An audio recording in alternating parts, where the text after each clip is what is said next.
হযরত সুলাইমানের মন্ত্রী পরিষদ যারা, তারা সুলাইমান নবীকে জিজ্ঞেস করলেন, পয়গম্বর সুলাইমান, তখতে সুলাইমানিতে বসে আপনি যান মাথাটা পর্যন্ত উঁচা করেন না। আর হেমিয়ার নেতা দেখে মোটর সাইকেলে বসে, তাই তার ধাক্কার চোটে কেউ রাস্তায় থাকতে পারে না। আর তখতে সুলাইমানিতে সুলাইমান আলাইহিস সালাতু ওয়াস সালাম বসেছেন, মাথা নিচের দিকে দিয়ে বসে আছেন। মন্ত্রী পরিষদ বলে, সুলাইমান মাথা নিচের দিকে দিয়ে কেন বসে আছেন, মাথা কেন উঁচা করেন না, এভাবে জড়ো সড়ো হয়ে বসেছেন কেন? হযরত সুলাইমান বলে, সারা দুনিয়ার বাদশাহী মহান আল্লাহ আমাকে দান করেছে, কিন্তু আমাকে এই বিনয় আর নম্রতা একটা পিপিলিকায় শিক্ষা দিয়েছে। আমার এই বিনয় আমি শিক্ষা গ্রহণ করেছি একটা পিপিলিকার কাছ থেকে। আল্লামানি নামলাতুন, একটা পিঁপড়ায় আমাকে মাথা নত করা শিখাইছে। কেমনে? ওই যে পিপিলিকার সাথে আমি কথা বলতেছিলাম, ইয়া আইয়ুহান নামলা, এই পিঁপড়া, তোর যা মনে চায় তা আমার কাছে চা, কারণ আনাল মালিক, আমি হলাম বাদশা, সারা দুনিয়ার বাদশাহী আল্লাহ আমাকে দিছে। তোর যা চাইতে মনে চায় আমার কাছে চা, উতিক, আমি তোকে দেব, তোরে খুশি করে দেবো, আমি তোর উপরে খুশি হয়ে গেছি, চা একটা কিছু। তো হযরত সুলাইমান বলে, আমি যখন পিঁপড়ারে বলছি আমি বাদশা, তুই আমার কাছে কিছু চা, যা চাবি আমি তা তোরে দিব, পিপিলিকায় আমার গর্দানকে নিচু করে দিল। আমি যে আনাল মালিক বলেছিলাম, আমি নেতা, আমি বাদশা এটা বলেছিলাম, আমার গর্দানকে নিচু করে দিল। পিপিলিকা আমাকে বলল, ইয়া আইয়ুহাল মালিক, ও হে বাদশা নামদার, জিদ ফি হায়াতি, আল্লাহ আমারে যে হায়াত রূপ দিছে, এই হায়াত থেকে আরেকটু বাড়ায়া আমার হায়াতটাকে একটু বড় বানায়া দেন। সুলাইমান আলাইহিস সালাম বললেন, হে যখন হায়াত চাইছে তখন তো আমি নাই। কারণ বুঝা থাকলে জোরে করে বলেন, হায়াতের মালিক একমাত্র কে? জোরে আওয়াজ করে বলেন। সুলাইমান নবীর কাছে তার হায়াত নাই। এ কারণে সুলাইমান আলাইহিস সালাতু ওয়াস সালাম ইন্তেকালের পূর্বে হায়াত চেয়েছিলেন, আল্লাহ উনাকেও হায়াত দেয় নাই। লাঠি ভর দিয়ে দাঁড়ানো অবস্থায় রূহ লয়ে গেছে, কুরআনে বর্ণনা মওজুদ আছে। কারণ হায়াতের দাম মানুষের কাছে এত বেশি, কিন্তু হায়াতের মালিকানা এক জাররাও মানুষের কাছে নাই। আল্লাযী খালাকাল মাউতা ওয়াল হায়াতা লিয়াবলুয়াকুম আইয়ুকুম আহসানু আমালা, এটার মালিকানা একমাত্র কার? জোরে আওয়াজ করে বলেন। সুলাইমান নবী বলে, আমার কাছে তো হায়াত নাই।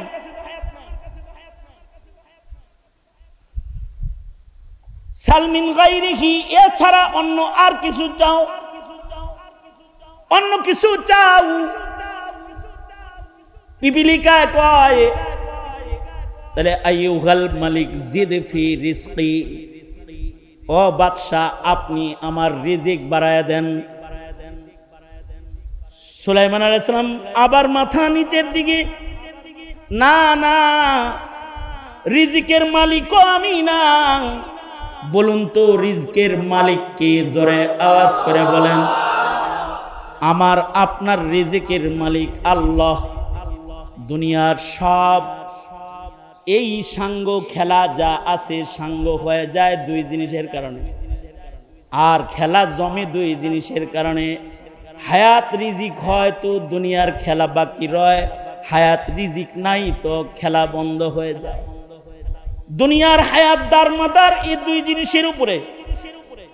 পিঁপড়া বলে, খুব বড় করে বুক টান করে বললেন, আনাল মালিক, আমি বাদশা, ইসআল মা শিতা, যা মনে চায় তা চাও, দিমু উতি। দুইটা চাইলাম, যেই দুই জিনিস দিয়ে দুনিয়া চলে, দুইটার একটাও নাই আপনার কাছে। আপনি কি এর কসুর বাদশা? এই যে আমাকে সেই কচুর বাদশা বলে, তিরস্কার করে আমার মাথাকে নিচে নামায়া দিছে। এবার তখতে সুলাইমানিতে বসেও আমি আমার মাথা উঠাইতে পারি না, কারণ মালিকের মালিক আল্লাহর ভয় সব সময় আমাকে বিনয় করে চালায়। আল্লাহু আকবার করে বলেন। এ কারণে তাকওয়া দরকার, তাকওয়া আল্লাহ আসবে কেমনে? কুনু মা'আস সাদিকিন, এইভাবে বসে বসেই তাকওয়া বিতরণ হয়। গুরুত্বপূর্ণ নসিহা এ পর্যন্ত। আমন্ত্রিত বিজ্ঞ বুজুর্গ, যোগ্য আন্তর্জাতিক মুফাসসিরে কোরআন হযরতগণ আপনাদের সামনে পেশ করেছেন একের পর এক। বিশেষভাবে আমার পূর্বে গুরুত্বপূর্ণ নসিহা আপনাদের সামনে আমার অত্যন্ত মহব্বতের ভাই আব্দুল্লাহ আল আমিন সাহেব দামাত বরকাতুহুম তিনি করতেছিলেন। আর ইয়াহিয়া তাকি যেহেতু নিজেও মুফাসসিরে কোরআন, ময়দানের সাথে জড়িত, তার সাথে আলোচকদের সাথে তাআল্লুক, এমন আলোচকরাও এখানে আজকে উপস্থিত হয়েছে বরেণ্যদের ভেতর থেকেও, যাদের নাম পোস্টারে নাই, কিন্তু তারা এখানে হাজিরা দিয়েছে, আলোচনা করেছে। একটি নেহায়াতি গুরুত্বপূর্ণ একটা মাহফিল, যেখানে বিজ্ঞ মুফাসসিররা এসেছে। যদি মৌসুমটা বৃষ্টির না হতো তাহলে অনেক আল্লাহর বান্দারা এখানে হাজির হইত। ওজরে মাকুলের কারণে ওই পরিমাণ মানুষ আসতে পারে নাই যারা শীতের দিন হইলে আসতো। ঘরের থেকে বাইর হবে কিন্তু বৃষ্টি বৃষ্টি ভাব মনে করে আর বাইর হয় নাই। মৌসুমটা বৃষ্টির হওয়ার কারণে খোলা মাঠে প্রোগ্রামও কঠিন। ধন্যবাদ তাকিকে যে উপরে ত্রিপল সহ নিচে সুন্দর বিছানা সহ বৃষ্টি আসলেও যেন আপনারা বসে থাকতে পারেন, কিছু কথা শুনতে পারেন, এ আয়োজন করেছে। আর আপনারাও বসে রয়েছেন, কোরবানি দিয়েছেন, আপনাদের হাজিরি কোরবানি আল্লাহ তাআলা কবুল করেন। আপনারা বলুন আমিন। অনেক কথা হয়েছে, আমি আয়াত পড়েছি, আয়াতের মধ্যে 3টি নির্দেশ আছে। 1 নম্বর নির্দেশ হলো আল্লাহ পাক মুমিনদেরকে বলেছেন তোমরা মুত্তাকি হও, আল্লাহকে ভয় করো। ইয়া আইয়ুহাল্লাযীনা আমানুত্তাকুল্লাহ, তোমরা আল্লাহকে ভয় করো, একটা নির্দেশ। তাকওয়া কাকে বলা হয়? তাকওয়া বলা হয় আল্লাহ পাকের ভয়ে গুনাহ বর্জন করাকে তাকওয়া বলে। একটা সতর্কতা, খোদা ভীতি একটা সতর্কতার নাম। যেই সতর্কতার মাধ্যমে বান্দা গুনাহ বর্জন করে ইবাদতের জিন্দেগি গ্রহণ করে, এটাকেই তাকওয়া বলে। যে যত বড় মুত্তাকি তার গুনাহ তত কম। তাকওয়ার অভাব যখন হয় খোদা ভীতির, তখন মানুষ গুনাহ করে। বর্তমান সমাজের মানুষের ভেতরে গুনার প্রবণতা বেশি নাকি ইবাদত করার খাসলত বেশি? বোঝা যায় বর্তমান যুগের মানুষের ভেতরে তাকওয়া কম। কোরআনে কারিমে জায়গায় জায়গায় আল্লাহ তাআলা ঈমানদারদেরকে মেনশন করে করে ডেকে ডেকে বলেছেন, এই ঈমানদাররা তোমরা আল্লাহকে ভয় করো, মুত্তাকি হও, তাকওয়াওয়ালা হও। তাকওয়াওয়ালা হইলে গুনাহ ছাড়তে পারবে, ইবাদত করতে পারবে। আমাদের পূর্বের মানুষের তাকওয়া বেশি ছিল, সেগুলো শুনলে আমাদের তাকওয়ার পরিমাপটা করা যাবে যে আমরা কিরকম মুত্তাকি।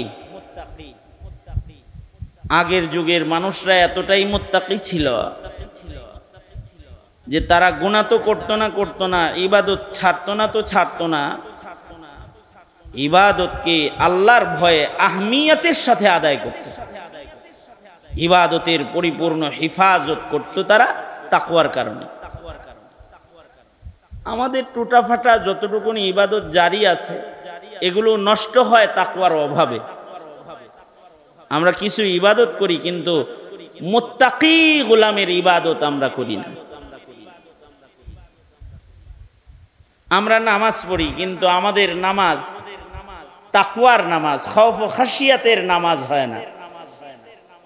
আগের যুগের মানুষের তাকওয়া বেশি ছিল বিধায় তাদের নামাজ ভারী ছিল, ওজনদার ছিল।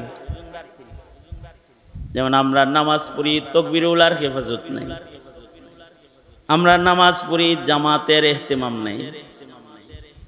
একটা জমানা ছিল সমাজের কোনো একটা বালেক পুরুষ ঘরে নামাজ পড়তো না। যেমন আল্লাহর রাসূলের জমানা, নবীজির জমানায় অন্ধ অচলরাও জামাতের নামাজে হাজির হইত। ঘরে নামাজ পড়ার মতো হিম্মতি তাদের ছিল না, কারণ তার ইবাদত যদি আল্লাহর কাছে পছন্দের না হয় তাহলে ইবাদত করে লাভ কি? সর্বোচ্চ পছন্দের ইবাদত বানানোর জন্য যত মুজাহাদাত, যত কষ্ট আছে সব তারা করত। এই কারণে তাদের এই ইবাদতের ধারাবাহিকতাটা এক আধ সপ্তাহ ছিল না, একদিন দুই দিন না, এক বেলা দুই বেলা না, তারা লাগাতার ইবাদত করত। তাদের ইবাদতের কোয়ালিটিও লাগাতার ভালো রাখত। যেমন সাহাবায়ে কেরাম, তাদের ইবাদতের কোয়ালিটি বরাবরই ভালো এবং লাগাতার ভালো। তাবেঈদের যুগেও এটার হিফাজত ছিল। এ কারণে সাহাবীদের ইবাদতের বর্ণনা যেমন ইতিহাসের পাতায় আছে, তাবেঈদের গুণাবর্জন ইবাদতের বর্ণনা, তাকওয়ার বর্ণনা ইতিহাসের পাতায় মওজুদ আছে।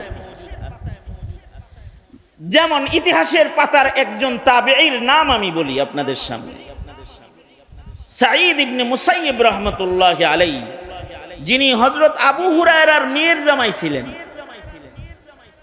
হযরত আবু হুরায়রা হইলেন মুকাসসিরিন সাহাবীদের অন্যতম সর্বোচ্চ হাদিস রিওয়ায়াতকারী সাহাবী হযরত আবু হুরায়রা।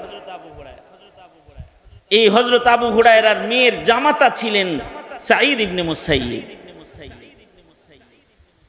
ওনার ইবাদতের ঐতিহাসিক বর্ণনা কিতাবে মওজুদ আছে। কেমন ঐতিহাসিক বর্ণনাগুলো? কিছু অংশ আমি বলি আপনাদের সামনে। একটা বর্ণনা, সাঈদ ইবনে মুসাইয়িব 40 বছর লাগাতার তাকবীরে উলা সহকারে নামাজ আদায় করছেন। কত বছর? এই এই ওখানে কথা কয় কে কে রে? এই তোরা কথা বলছ ওখানে, যা এখান থেকে।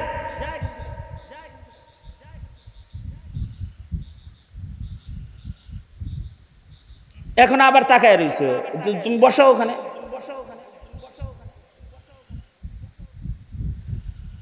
আমি কি বললাম আপনাদের কাছে? কত বছর? এবার বুঝেন, আপনি আমি নামাজ পড়ি কয় বছর? তাকওয়ার হিসাবটা করতে পারবেন যে আমাদের তাকওয়ার পরিমাপটা কি। শুধু তাই নয়, সাঈদ ইবনে মুসাইয়িব লাগাতার 40 বছর নামাজ পড়েছেন তাকবীরে উলা সহকারে। শুধু তাই নয়, সাঈদ ইবনে মুসাইয়িব বলেন 40 বছর আমি মসজিদের পয়লা কাতারে বসে মুয়াজ্জিনের আজান শুনেছি। তার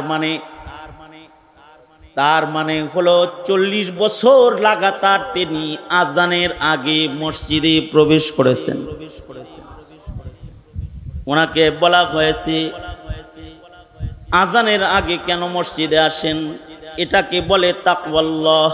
উনি বলেন এজন্যে আজানের আগে মসজিদে এসে বসে থাকি। ময়দানে মাহশরে মহান আল্লাহ আদালতে কিবরিয়াতে যদি আমায় জিজ্ঞেস করে, সাঈদ আমার ঘরে আমার কদমে সেজদা দিতে মুয়াজ্জিন দিয়ে ডেকে ডেকে তোমায় কেন আনা লাগতো? ভরপুর মজলিসে ময়দানে মাহশরে কাহার আল জালালের সামনে এর উত্তর আমি কি দিব? এই ভয়ে আজানের আগে 40 বছর মসজিদে হাজিরা দেই। 40 বছর আজানের আগে মসজিদে হাজিরা দিয়েছে। আরো শোনেন, ইকামতে সালাত কাকে বলে? ইকামতে সালাত কি খালি সমাজে নামাজ সবাইকে নামাজি বানানো এটা ইকামতে সালাত না। ইকামতে সালাত হলো নিজের নামাজকে এমন ভাবে পড়া যেন আমার কোন ত্রুটির কারণে আমার নামাজ অস্তিত্বহীন না হয়ে যায়। কারণ হাদিসে আছে কিছু মানুষের নামাজ অস্তিত্বহীন হয়ে যাবে, চেহারায় ছুঁড়ে মারা হবে। ইকামতে সালাতের বহু দিকের একটা দিক হলো মাসাইলে সালাতকে গুরুত্বের সাথে হিফাজত করা, একটা একটা সুন্নতের হিফাজত করা।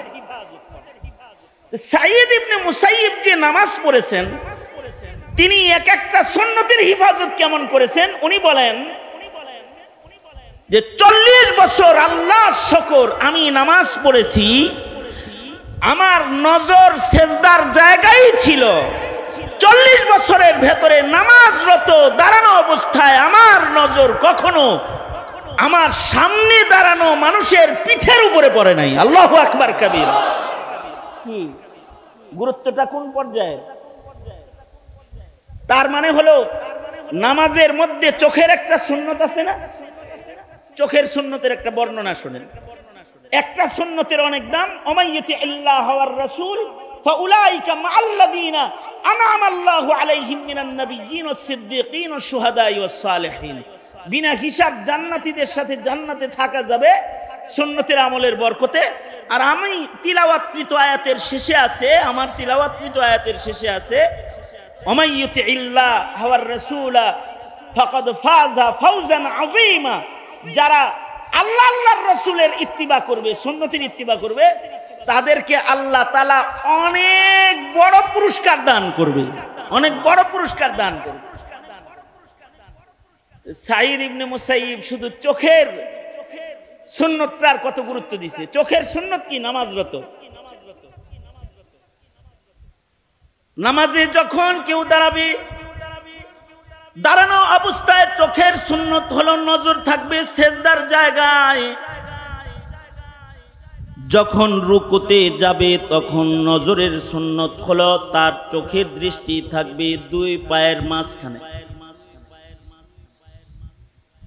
যখন সেজদা অবনত হবে 2 হাতের মাঝখানে চোখ 2টো খোলা থাকবে। যখন তাশাহুদের বৈঠকে বসা থাকবে তখন নজরের সুন্নত হলো তার চক্ষু দৃষ্টি কোলের উপরে থাকবে, মাথা সোজা থাকবে, নজর কোলের উপরে থাকবে। সালামের সময় নজরের সুন্নত হলো যখন সালাম ফিরাবে তখন ডান দিকে, সালাম ফিরানোর সময় ডান কাঁধে নজর রাখবে। অর্থাৎ আসসালামু আলাইকুম ওয়া রাহমাতুল্লাহ, আসসালামু আলাইকুম ওয়া রাহমাতুল্লাহ। নজর কোথায়? এইখানে। এটাই সুন্নাত। আমরা যে নামাজ পড়ি আমাদের নজর কত জায়গায় যায়।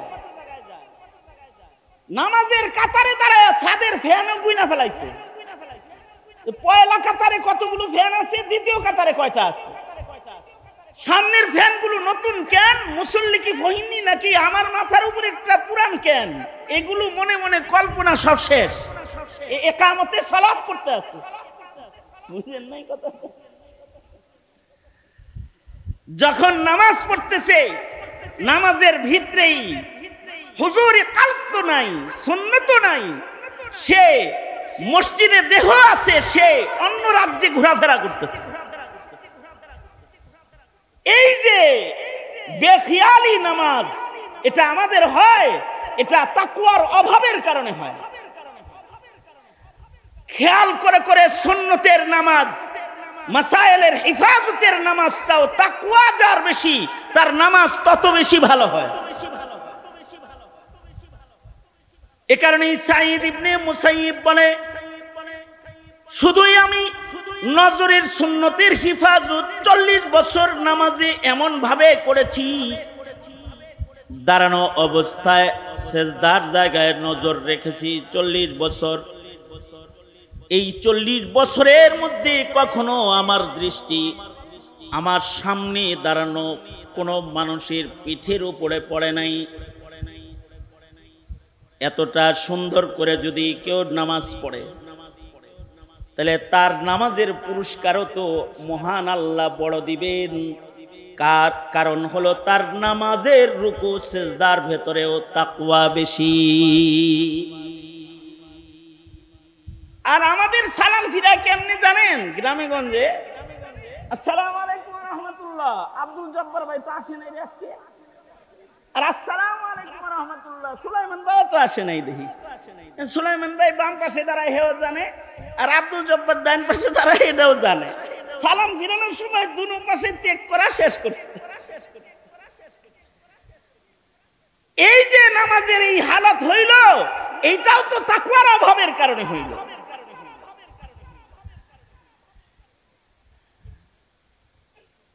সুতরাং ইয়া আইয়ুহাল্লাযীনা আমানুত্তাকুল্লাহ, হে ঈমানদাররা আল্লাহকে ভয় করো। আল্লাহর ভয় যদি কারোর ভেতরে আসে, তার গর্দান উঁচা হয় না, নিচা হয়ে যায়। এখন তো আমাদের গর্দান উঁচু, আমাদের গর্দান নিচু না, কারণ ক্ষুধা ভীতির অভাব, যে এ কারণে আমরা নিজেকে যতটা চিনি আল্লাহকে অতটা চিনি না। আমরা সবাই নিজেকে যতটুকু চিনি, আহকামুল হাকিমিনের ক্ষমতা ও কুদরতকে অতটা চিনি না। এমনকি আমরা হাসিনারে আর খালেদা জিয়ারে যতটা চিনি, আওয়ামী লীগ আর বিএনপিরে যতটা চিনি, আল্লাহরেও অতটা চিনি না। আমরা আল্লাহরে যদি চিনতাম ভালো, তাইলে আমরা ভিন্ন কোয়ালিটির মুসলমান হইতাম। তবে আল্লাহ তাআলাকে কেউ যখন না চিনে, আল্লাহ তাআলা কিন্তু আল্লাহর পরিচয় দেখায় দেয়।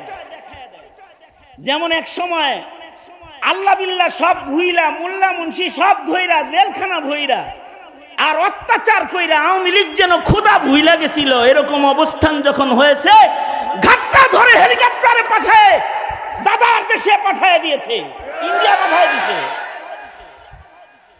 আল্লাহরে চিনে নাই। এই সামনেও যারা ক্ষমতায় আসতেছে, তাদেরকে বলবো আল্লাহ চিনো, আল্লাহ চিনো, ধর্ম মানো, নবীজির রেখে যাওয়া আমানতকে কদরদানি করা শিখো। কারণ মনে মনে ভাবতেছে যে তোমরা ছাড়া আর কেউ ক্ষমতায় নাই, কিন্তু হাসিনার এত স্বপ্নের ক্ষমতা ভাঙ্গা দিতে যেই রবের 40 মিনিটও লাগে নাই, 40 মিনিট আগে সে নিজেও জানে না যে আমার জাওয়ান গা লাগতেছে। তোমাদের যে কোন জায়গায় চলে যেতে হবে, ওই পরিবেশও কায়েম করতে তার বেশি সময় লাগবে না। তবে তার গোলাম হয়ে যাও, তার গোলাম হয়ে যাও, দুনিয়া ও আখিরাতের রাজত্ব দখল করে নাও। খোদা ভীতির দরকার। সুলাইমান আলাইহিস সালাতু ওয়াস সালাম, এখনকার পাতি নেতারা আছে না, কেউ রাগ করেন না, আপনারা আমার ভাই, এমনি কই আর কি। এখনকার কিছু পাতি নেতা আছে না, যারা কোন রকম নেতা মেতা হইছে, এখন নেতার জ্বালায় তো হাঁটা যায় না রাস্তা দিয়ে, ঠিক না? নেতার ভাব হইলে এরকম, আল্লাহরে ডরান লাগবো না, আমারে ডরা, এরকম ভাব তার ভিতরে আছে।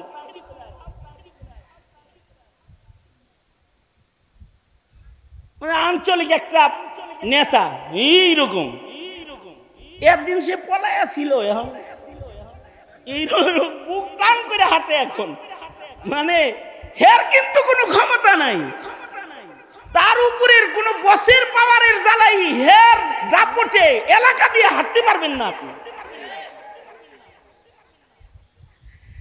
কারণ কি? খোদাবিতি নাই। আর সুলাইমান আলাইহিস সালাতু ওয়াস সালাম তাফসীরে রূহুল মাআনি ও রূহুল বয়ান সব জায়গায় এগুলো মওজুদ আছে, বিভিন্ন তাফসীরে, বিভিন্ন হাদিসের riwayate। হযরত সুলাইমান আলাইহিস সালাতু ওয়াস সালাম একবার তখতে সুলাইমানিতে চইরা যাইতেছেন। সুলাইমান আলাইহিস সালাতু ওয়াস সালামের তখতে সুলাইমানি কত বড় ছিল, আর সুলাইমান আলাইহিস সালাতু ওয়াস সালামের রাজত্ব কত বড় ছিল, এই বিষয়ে আলোচনা করতে গেলে এইটা নিয়ে ঘুরুর ঘুরুর করতে হবে অনেক টাইম। তবে সারা দুনিয়ার রাজত্ব যারা করেছে তাদের ভেতরে হযরত সুলাইমান একজন, এবং উনার আল্লাহ প্রদত্ত মুজিজার ভেতরে একটা মুজিজা হলো সুলাইমান নবীর হেলিকপ্টারও লাগতো না, বিমানও লাগতো না। উনি কিন্তু তখতে সুলাইমানিতে চড়ে বসলে তখতে সুলাইমান আলাইহিস সালামকে নিয়ে সারা দুনিয়া সায়ের করত, সারা দুনিয়া ঘুরত তখতে সুলাইমানি। তো হযরত সুলাইমান আলাইহিস সালাতু ওয়াস সালাম একবার তখতে সুলাইমানিতে বসে কোন দিকে যাইতেছেন, নেতারা ভালো করে হইনেন, তো তখতে সুলাইমানিতে চড়ে যাইতেছেন একদিকে। তো এই তখতে সুলাইমানিতে চড়ে যখন যাচ্ছেন, তখতে সুলাইমানির ভিতরে হায় রে, ওই যে কি কার যেন কয় যে উপরে খোলা থাকে, কি সান্ডব না, হ্যাঁ, সাত খোলা কার যদি কারোর থাকে, আর যদি সে নেতা হয় আর হে যদি রাস্তা দিয়ে যায়, তখন সিটের উপরে দাঁড়ায় এরকম এরকম করতে করতে যায় না, এরকম করতে করতে যায় না। তখতে সুলাইমানির তো ছাদ নাই, তখতে সুলাইমানিতে সুলাইমান নবী বসে আছেন, নিচে থেকে সবাই সুলাইমান নবীকে দেখতে চায়, সবাই তখতে সুলাইমানির দিকে তাকায়, কিন্তু সুলাইমান আলাইহিস সালাতু ওয়াস সালাম উনি আসামির মতো মাথাটা নিচে দিয়া চুপি চুপি বৈশা যায় সব সময়। হযরত সুলাইমানের মন্ত্রী পরিষদ যারা, তারা সুলাইমান নবীকে জিজ্ঞেস করলেন, পয়গম্বর সুলাইমান, তখতে সুলাইমানিতে বসে আপনি যান মাথাটা পর্যন্ত উঁচা করেন না, আর হেমিয়ার নেতা দেখে মোটর সাইকেলে বইছে, তাই তার ধাক্কার চোটে কেউ রাস্তায় থাকতে পারে না। আর তখতে সুলাইমানিতে সুলাইমান আলাইহিস সালাতু ওয়াস সালাম বসেছেন, মাথা নিচের দিকে দিয়ে বসে আছেন। মন্ত্রী পরিষদ বলে, সুলাইমান মাথা নিচের দিকে দিয়ে কেন বসে আছেন, মাথা কেন উঁচা করেন না, এভাবে জড়ো সড়ো হয়ে বসেছেন কেন? হযরত সুলাইমান বলে, সারা দুনিয়ার বাদশাহী মহান আল্লাহ আমাকে দান করেছে, কিন্তু আমাকে এই বিনয় আর নম্রতা একটা পিপিলিকায় শিক্ষা দিয়েছে। আমার এই বিনয় আমি শিক্ষা গ্রহণ করেছি একটা পিপিলিকার কাছ থেকে। আল্লামানি নামলাতুন, একটা পিঁপড়ায় আমাকে মাথা নত করা শিখাইছে। কেমনে? ওই যে পিপিলিকার সাথে আমি কথা বলতেছিলাম, সুলাইমান নবী পিঁপড়ার সাথে কথা বলতেন, পিপিলিকার কথা বুঝতেন, এমনকি মন্তকাত তায়ের পশু পাখির ভাষা আল্লাহ পয়গম্বর সুলাইমানকে শিক্ষা দিয়েছিলেন। সূরা নামাল, সুলাইমান নবীও পিপিলিকার কথার দলিল বহন করে, ইতিহাস বর্ণনা করে মহান আল্লাহ উম্মতে মুসলিমাকে সূরা নামাল দান করেছেন। পিঁপড়ার সাথে কথা বলতেন। সুলাইমান আলাইহিস সালাতু ওয়াস সালাম ইনস জিনের বাদশা ছিলেন, পাখির সাথেও কথা বলতেন, এমনকি পাখির কথা বুঝতেন। আমরা কি পাখির কথা বুঝি? হ্যাঁ, স্যার হইছেন কে লাগে দিনে বুঝেন, কথা কন না, বুঝেন পাখির কথা? আমরা তো পাখির কথা বুঝি না, কিন্তু সুলাইমান আলাইহিস সালাতু ওয়াস সালাম পাখির কথাও বুঝতেন। একবার সুলাইমান আলাইহিস সালাতু ওয়াস সালাম রাস্তা দিয়ে যাইতেছেন, তো দেখে গাছের ডালে বসে বসে এক পুরুষ পাখি এক মহিলা পাখির সাথে প্রেম করতেছে।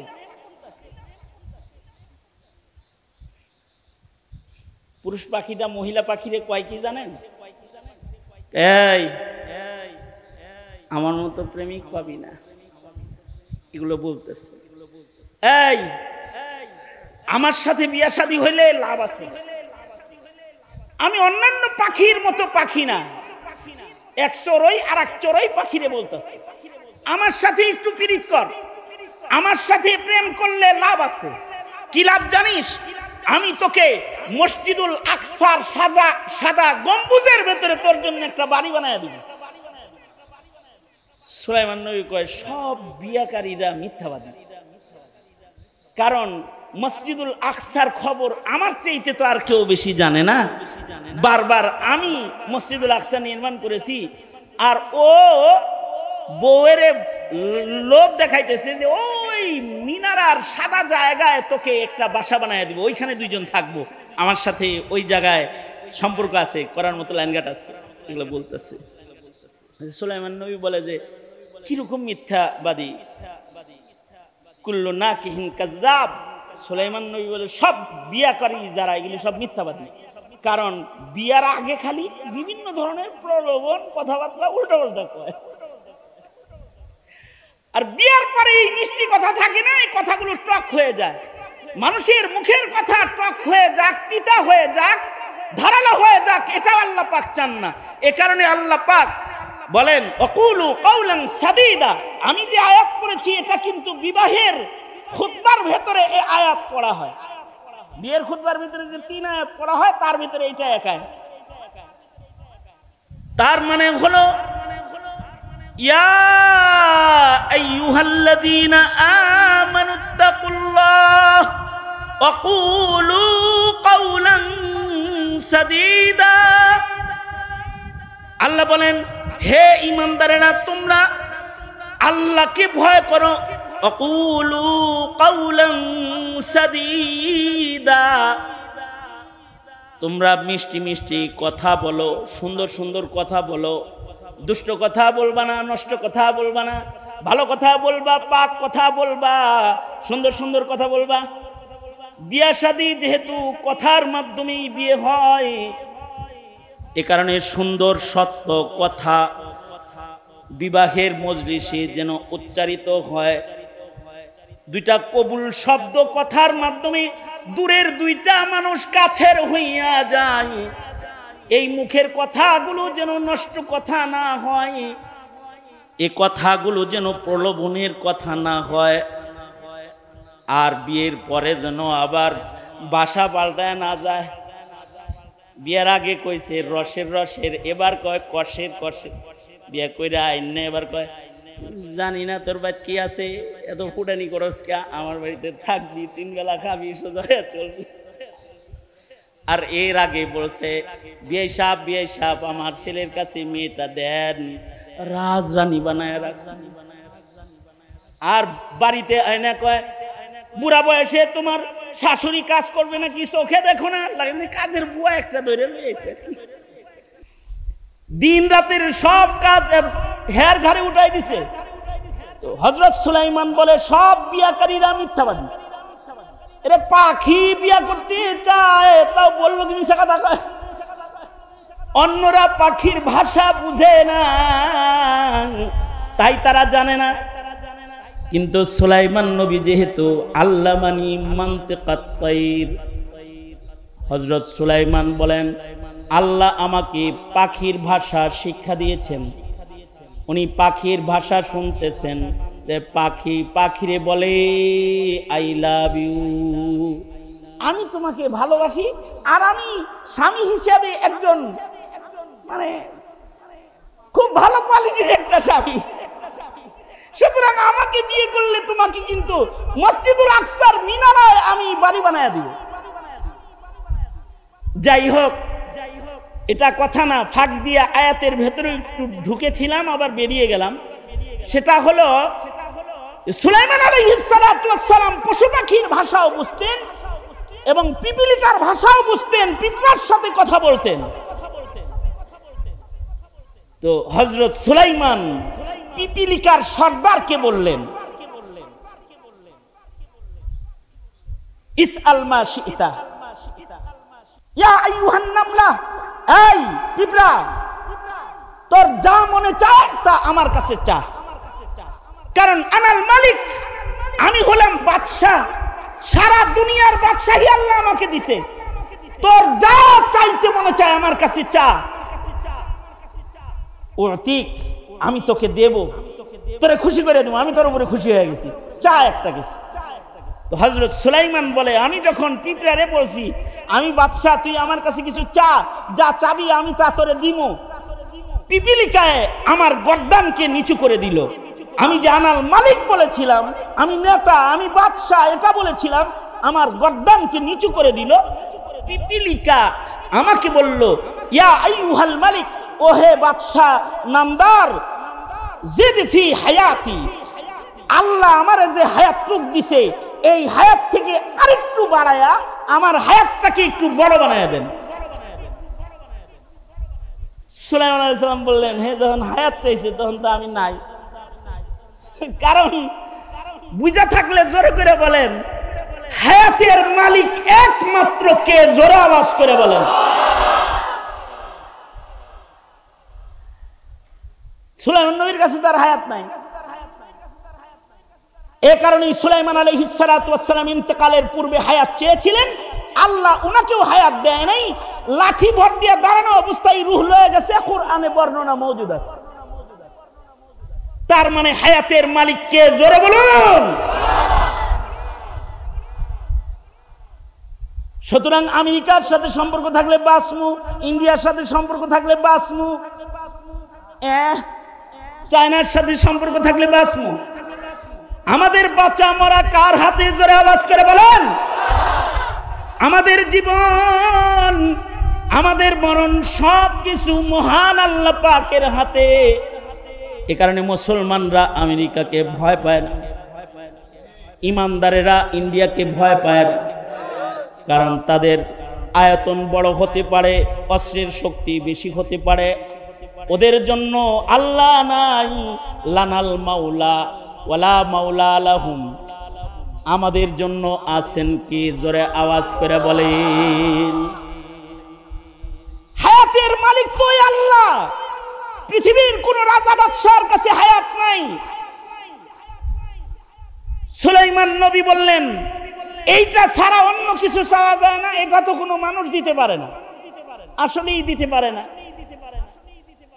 কোন বড়ি খায়া হায়াত বানান যায় না, হায়াত বড়ি নাই।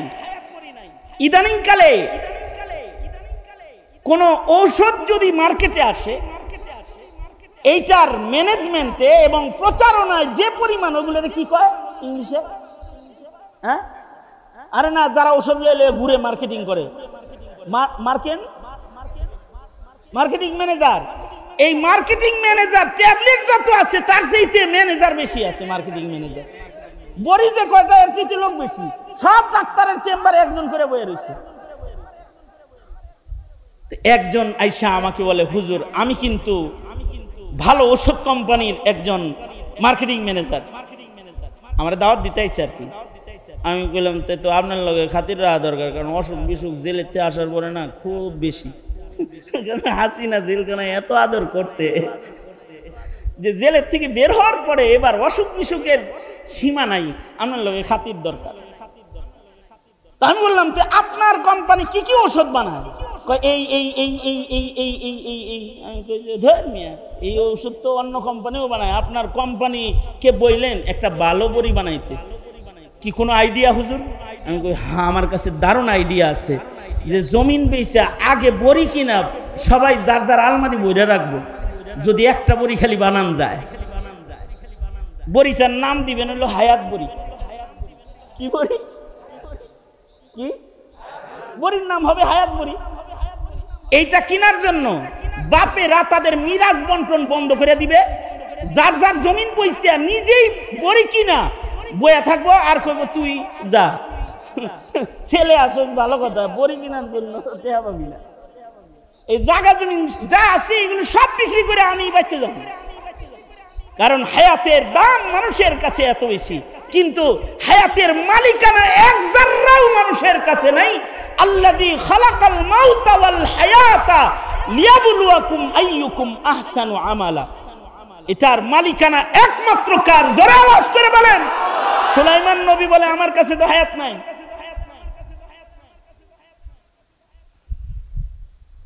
সালমিন গায়রিহি, এছাড়া অন্য আর কিছু চাও, অন্য কিছু চাও।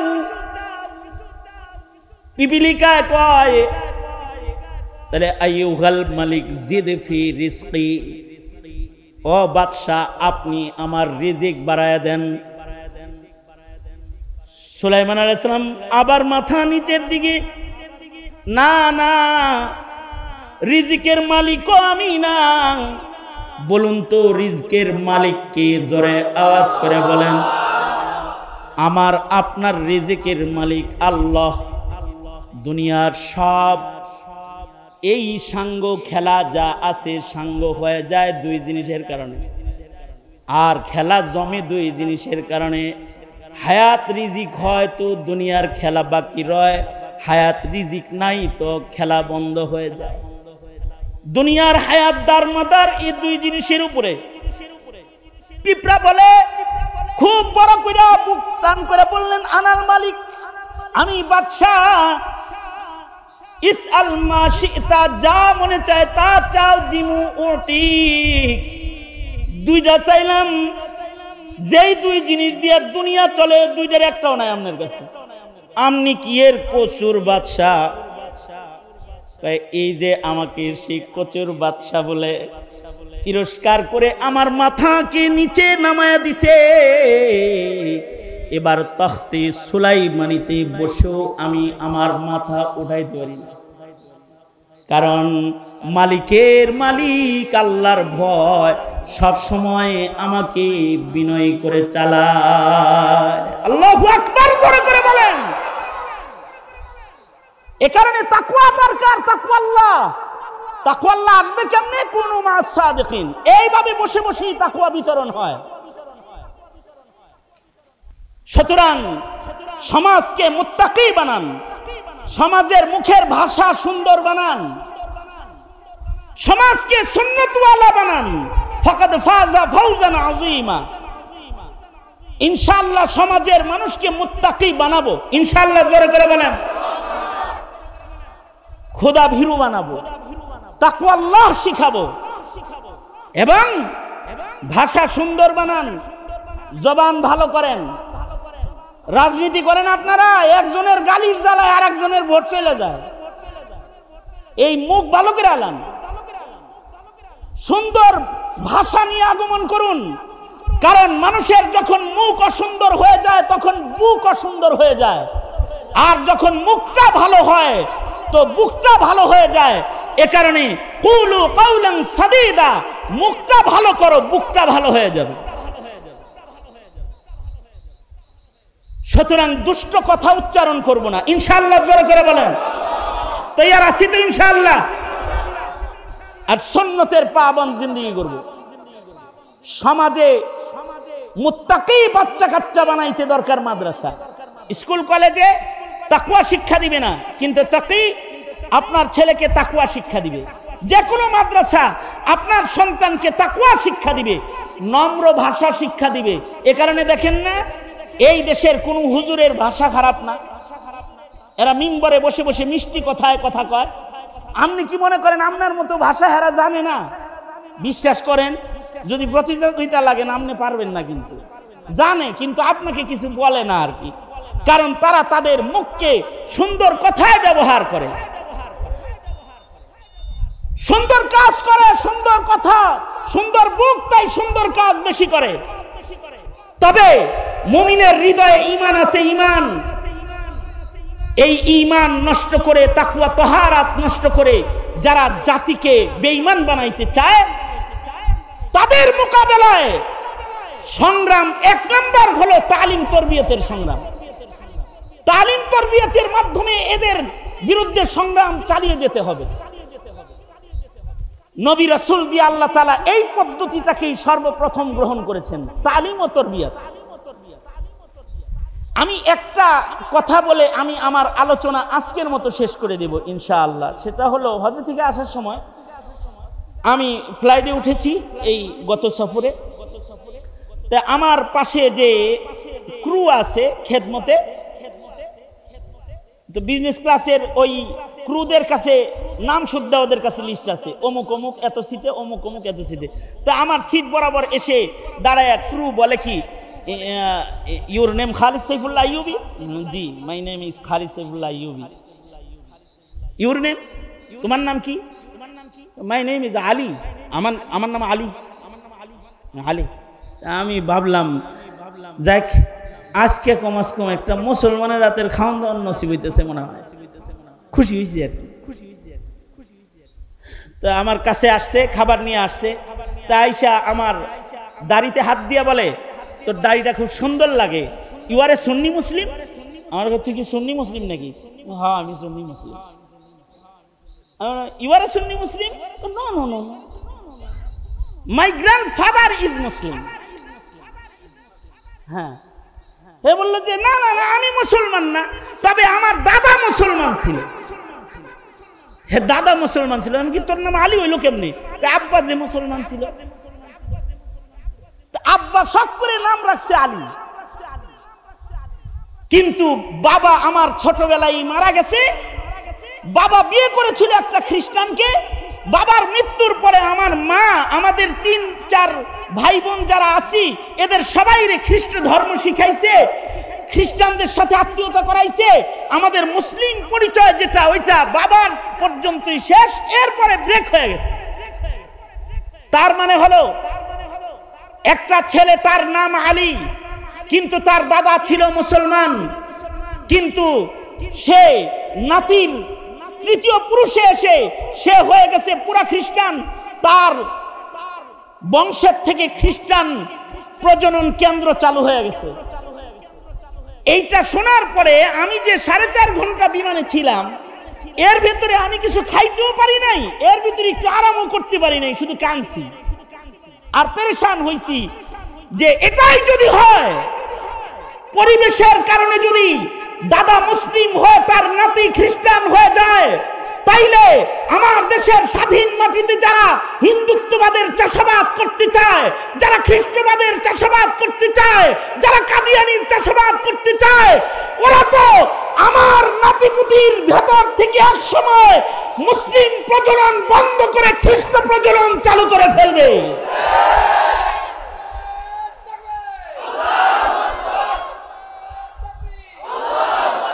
তাইলে আমি আপনি মুমিন হিসাবে আপনার আমার জমিনের পাহারাদারির সতর্কতা কতটুকু হওয়া দরকার?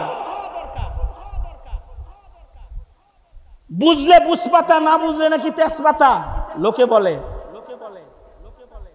সুতরাং আমি যা বললাম তো বললামই, বুঝলে তো বুঝপাতা, না বুঝলে তেজপাতা। দেশ রক্ষা করো, সমাজ রক্ষা করো, মুত্তাকিদের সমাজ গড়ো, সুন্নাত রক্ষা করো, পরিবেশ রক্ষা করো, জমিনের পরিবেশ রক্ষা করো। সময় এসেছে আবার নতুন করে দেশের স্বাধীনতা সংরক্ষণ করার। দেশটাকে কোনো হিন্দু খ্রিস্টান মালাউনের দালালের হাতে তুলে দিও না। মুসলিম হিসাবে পাহারাদারি করো। তৈরি আছেন তো ইনশাআল্লাহ? আল্লাহ তাআলা আমাদেরকে ভূমিকায় অবতীর্ণ হওয়ার তৌফিক দান করেন। এটাই সংক্ষিপ্ত কথা। ইয়াহিয়া ভাতিজা, বন্ধু, বড় ভাই জাকারিয়া আল হুসাইনি দামাত বারকাতুহুম কর্মজীবনের প্রথম বছরের সঙ্গী, আর তারই সন্তান আমার কোলে পেশাব করছে। ইয়াহিয়া এ তাকি আমার কোলে মুছছে মিয়া। হ্যাঁ, কয়বার মুছছে জানি না। যাই হোক, মুফাসসিরে কোরআন ভাতিজা তো ভাতিজার দরদে চাচার হাজিরি। গভীর রাতে কিছু হৃদয়ের ব্যথা আপনাদের কাছে বললাম। আল্লাহ তাআলা বুঝবার তৌফিক দান করে। তার যে মিশন, মসজিদ মাদ্রাসা প্রতিষ্ঠা করে সমাজের উন্নয়ন করা, মুত্তাকির সমাজ গড়া, এই গড়তে তাকে তার হাতকে শক্তিশালী করতে পাশে থাকবেন তো ইনশাআল্লাহ? আল্লাহ তাআলা সবাইকে কবুল করেন। সবাই ইস্তিগফার পড়েন। আস্তাগফিরুল্লাহ রাব্বি মিন কুল্লি যামবি ওয়া আতুবু ইলাইহি লা হাওলা ওয়ালা কুওয়াতা ইল্লা বিল্লাহিল আলিয়্যিল আযীম আস্তাগফির। তোমরা কি এখনই খুলে দিবা? হ্যাঁ, শেষ? রাহো রাহো রাহো, পরে খুলে নে, এখন একটু দোয়া কালাম করো। বসো, জায়গায় বসো, আগে কাম সারো, তারপরে নড়াচড়া করবা, এর আগে নড়বা চড়বা না। সভাপতি সাহেবের বক্তব্যটা পর্যন্ত দিলাম না, এই কারণে যেন পরিবেশ নষ্ট না হয়। মাহফিলটার শেষ ইতি হোক, শেষ ভালো যার, সব ভালো তার। সুতরাং খুব সংক্ষিপ্ত একটু দোয়া হবে, দোয়ার মাধ্যমে মজলিস ইতি হবে। আর কিছু বলবো আব্বু? তো দোয়ার মাধ্যমে মজলিস ইতি হবে। এই মরহুমদের জন্য দোয়া করি, এই জমিনের মাইয়িতদেরকে আল্লাহ তাআলা মাফ করে দেয়, আমিন বলেন। অসুস্থদেরকে আল্লাহ তাআলা সুস্থ করে দেয়, আমিন বলেন। এই জুলাই বিপ্লবে যারা শহীদ হয়েছে আল্লাহ তাদের মাফ করে দেয়, জান্নাত দান করে।